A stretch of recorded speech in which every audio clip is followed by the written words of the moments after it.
we officially declare Malaysia Airlines flight MH370, all 239 of the passengers and crew on board are presumed to have lost their lives.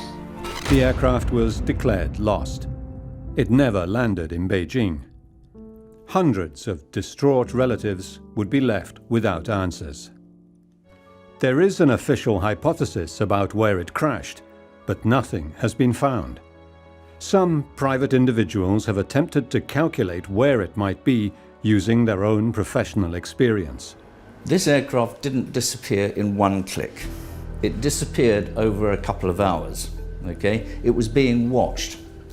The military, who use other forms of radar, mainly primary radar, they were watching it for some time, and they watched the aircraft virtually do a 180-degree turn and fly along a line precisely between two areas of air traffic control responsibility, that's Vietnam's and Kuala Lumpur's responsibility, so that each side thought the other side had responsibility and nobody questioned what was going on. In fact, the flight flew right over Penang and northwestwards out over the Andaman Sea before disappearing. What could possibly have happened aboard?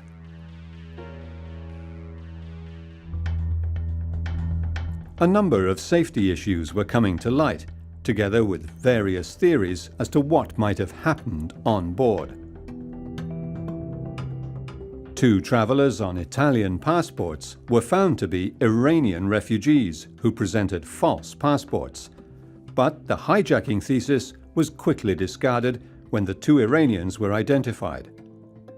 However, another terrifying hypothesis came to light.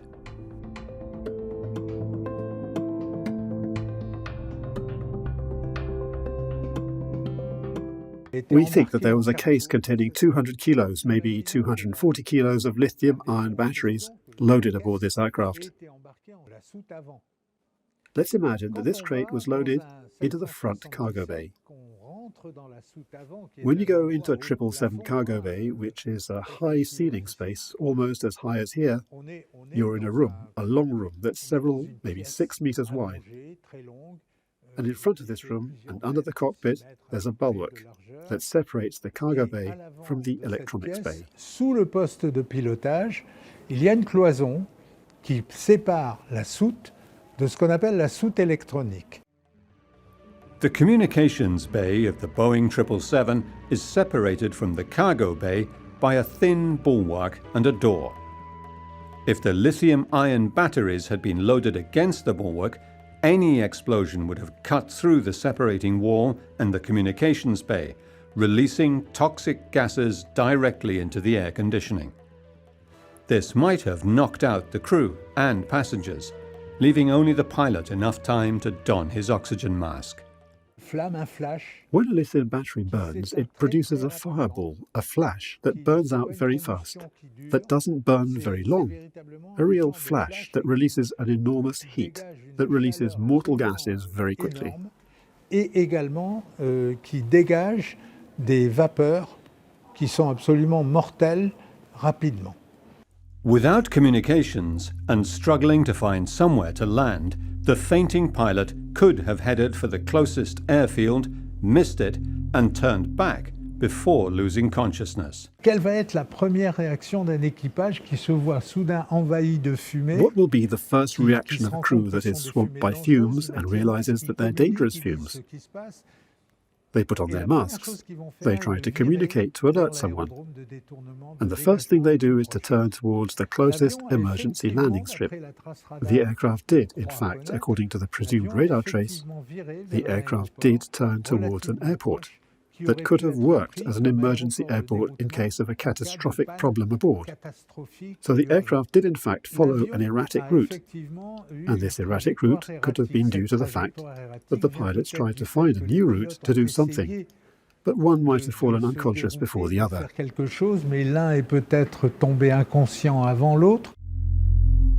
Two other lithium battery-related incidents in the past decade suggest that this is a possibility.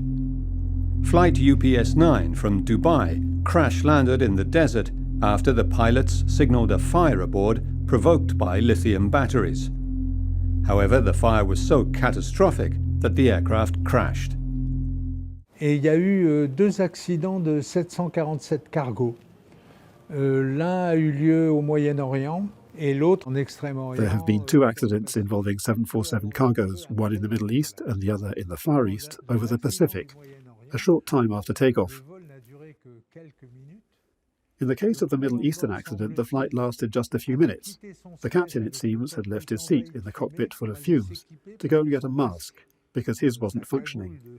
But the co-pilot, on the other hand, who was equipped with a mask, said just before the aircraft crashed that he couldn't even see the instruments. Such was the smoke in the cockpit.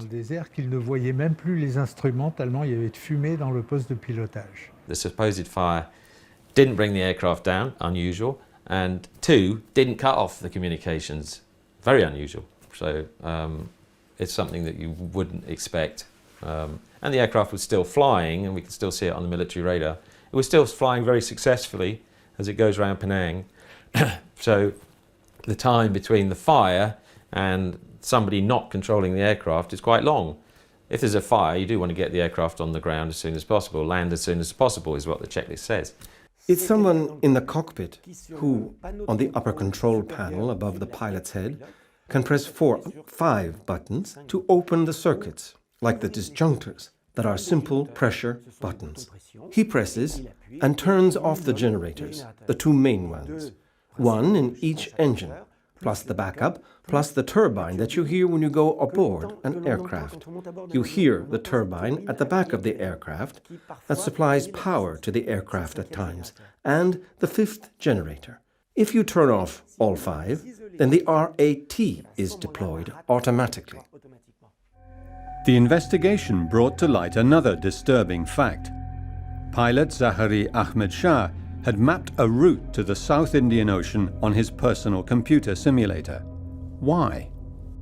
Le copilote était un jeune homme qui était en train de démarrer brillamment une carrière de pilote de ligne.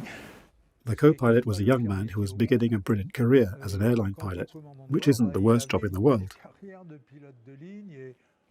As for the captain, he'd had a great career, and although he was like anyone else with his ideas, with a life, but he'd showed no signs of mental stress, unlike other crashes caused by suicide of the pilot that could have been foreseen or were foreseeable. While here there's nothing that could indicate that there was a deliberate decision on the part of a crew member. Suicide qui, dans tous ces cas précédents, aurait pu être prévu, était prévisible. Tandis que là, non, il y a rien qui semble indiquer qu'on ait eu une volonté délibérée d'un membre d'équipage. We know that this aircraft must have been directed for the time that it was watched by military radar. It must have been directed by somebody who knew how to fly the aircraft and how to navigate it and how to operate its systems. So we're probably talking about a pilot.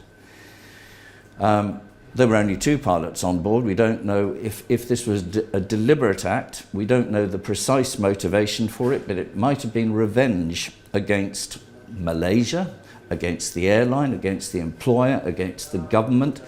You've got a huge device with Malaysia written down the side of it. If you want to get your own back on something Malaysian, making that airplane disappear might be rather a good way of doing it.